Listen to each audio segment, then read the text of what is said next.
7, I believe, Thursday. And this is the last piece of first cutting stuff. Our early hay just didn't do very good. And this is not a lot better, but this didn't get fertilized. It's Dakota's hay field. I'm just now finishing my second round of raking.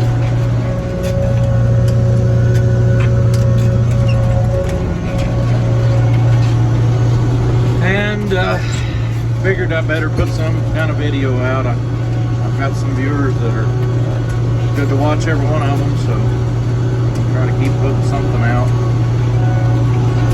I'm here enjoying the air conditioner in my 585. It's about 9:15 in the morning. We mowed this yesterday morning, got done about 10 o'clock, 9:30, something like that. This little 20-acre piece, when I was a kid, I remember baling it, and then the property sold, and the guy that owned it never baled it. And he actually lived in a house on the property next to it. His son put a house on this, and when he had gotten up in years, he was still working a job. Gotten up in years, and he didn't bother to keep it mowed, and he had let it grow up in sprouts pretty bad. They were probably about as tall as they were as tall as the muffler on Dad's M that he used to bush hog with. So they was probably not quite as tall as the cab on this tractor, 8 or 9 foot. We went in here and mowed them with bush hog. Oak sprouts, hickory sprouts, and then they come back and did it again. And there's certain times of the year, around here anyway, I don't know that it works this way everywhere, but there's certain times of the year, and it's usually late February into March, that you can mow those oak sprouts, and about half of them or more, the root wad and everything will come up out of the ground with them, and they don't have much root at that age, so they'll break off just below the ground. And Dad come in here and done that. He had rented it from the heirs of the ground when that man passed away.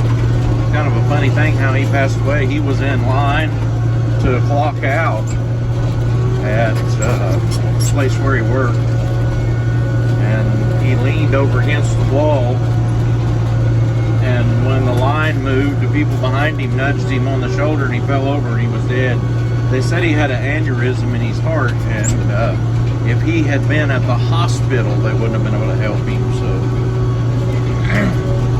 when it's your time, buddy, it is your time. I'm redeeming the time today, trying to make the most of it. Got this going on. I hope to be done raking this sometime around noon. My help's supposed to come. We got to a point of done logging where we had such a long log road.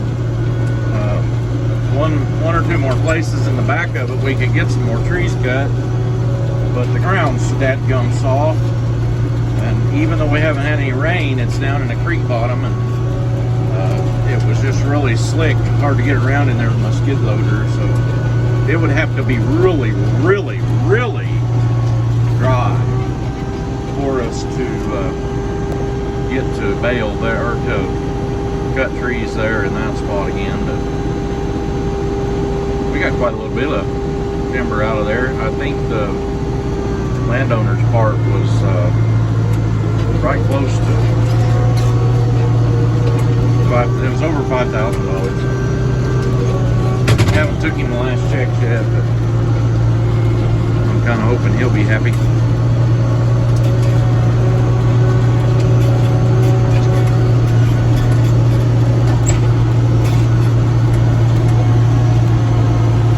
Anyway, my folks cleaned this up, and they pastured it for a couple years. Neighbors across the road owned the 40 right next to it, and my dad and them ran cattle together because there's no pond over there, and they wanted to pasture that over there after they hated it.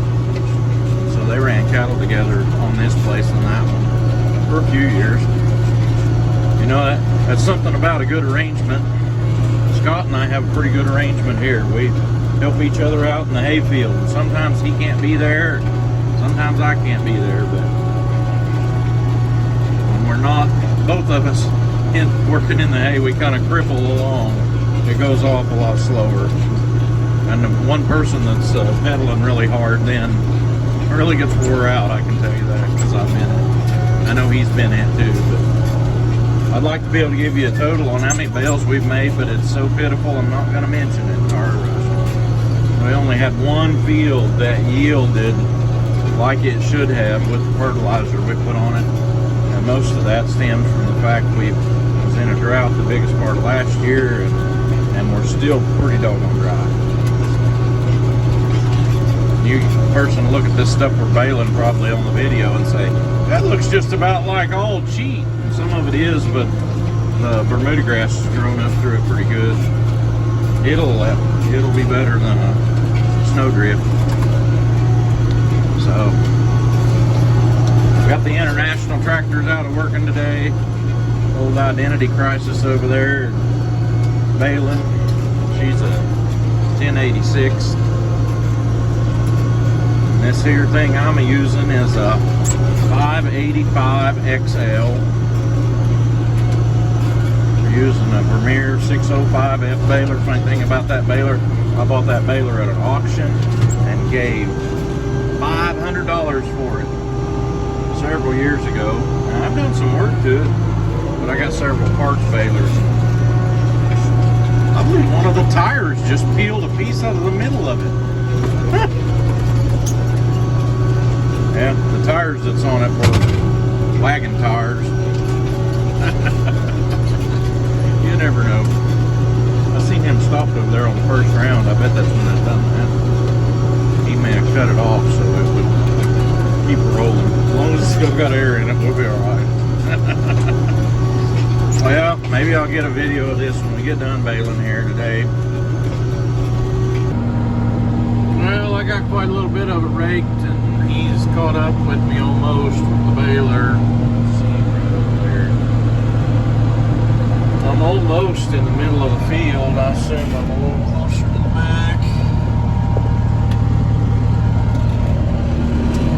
I just looked at the weather, and it's just before 11 o'clock. We're going to be done here by noon if we don't want to break down.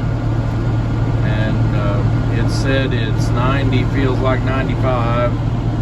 My air conditioner's still working pretty good, but I seen he's got the wing windows open, so I texted him and offered to help me take the door off, but he said he thought he was going to be alright. Maybe he'd have to do later, but I'd say we're going to be able to get out of here before it goes getting really hot. The high for today is supposed to be over 100. Only reason we didn't get that hot yesterday is a strong south wind blowing about 20 miles an hour and kind of overcast a little bit. Ooh. Big black clouds blowed up just to the east of us, but about all of our weather moved from west to east here. So this is kind of where I'm going to end this. Winds was blowing our windrows a little bit, and I was like 4 or 5 rounds ahead of him, so I decided to stop and wait on him. I would have had to stop in the middle of the field and wait on him anyway before I could rake out the corners. Looks like we're going to get this done here in pretty good time. Go back to the house and find a place to hide where it's cool for the day. He probably won't, but I am. My friend Brock Maggard from